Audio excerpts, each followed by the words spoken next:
સુરત હીરાબાનો ખમકાર સંસ્થા દ્વારા સુરતના કતારગામમાં ભવ્ય કાર્યક્રમનું આયોજન।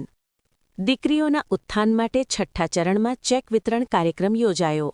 આજના કાર્યક્રમમાં કુલ 1100 દીકરીઓને આર્થિક સહાયના ચેક અર્પણ કરવામાં આવ્યા। અત્યાર સુધીમાં કુલ 4200થી વધુ દીકરીઓને સંસ્થા દ્વારા સહાય પૂરી પાડવામાં આવી। આગામી દશેરા સુધીમાં 21,000 દીકરીઓ સુધી પહોંચવાનો સંસ્થાનો લક્ષ્યાંક।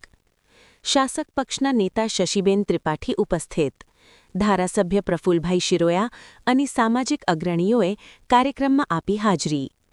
હાથી મંદિરના મહંત અમરીશાનંદજી મહારાજે દીકરીઓને આશીર્વાદ પાઠવ્યા। દીકરી ભણશે તો દેશ આગળ વધશે, દીકરીઓના શિક્ષણ પર અપાલો ભાર। નવા ભારતના નિર્માણ માટે દીકરીઓને શિક્ષિત અને સશક્ત બનાવવાની હાકલ। દીકરી બે કુળને તારે છે તે સૂત્રને સાર્થક કરતા સામાજિક સંદેશની ગૂંજ।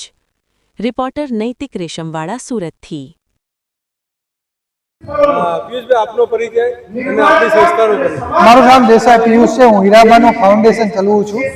આજે કઈ જગ્યા પર શું કાર્યક્રમ રાખવામાં આજે કતારગામ સ્થિત 1100 દીકરીઓને ચેક વિતરણનો કાર્યક્રમ રાખવામાં આવ્યો હતો અને એની અંદર ઘણા બધા સામાજિક અગ્રણીઓ, સંતો, અમરીશાનંદજી મહારાજ અને આગેવાનો અને વડીલો ઉપસ્થિત રહ્યા હતા। દીકરીઓને શું સંદેશો આપશો? કયા સંદેશા સાથે આ ચેક વિતરણનો કાર્યક્રમ છે? આ છઠ્ઠા ચરણનો ચેક વિતરણનો છે। અત્યાર સુધી 4300 જેટલી દીકરીઓને અમે ચેક વિતરણનો કાર્યક્રમ કરી ચૂક્યા છીએ અને ચેકની રકમ મળી ચૂકી છે। દીકરીઓ વિશે આવતીકાલનું ભારત એમને સોંપવાનું છે, નારીને શક્તિ કહેવામાં આવે છે, કઈ રીતે મૂલવો છો? ભારતને આપણે કહીએ તો ભારત માતા તરીકે ઓળખીએ છીએ અને જ્યારે ભારત માતાની વાત થાય ત્યારે દીકરી પણ એક માતા છે। તો હું દીકરીને અને ભારત માતાને બેને તુલ્ય ગણું છું। એટલા માટે હું ભારત માતાને સેમ અને દીકરીને, એટલે બંને મારા નજરમાં તો બંને એક જ છે કે એક દીકરી મારા માટે ભારત દેશ જ છે।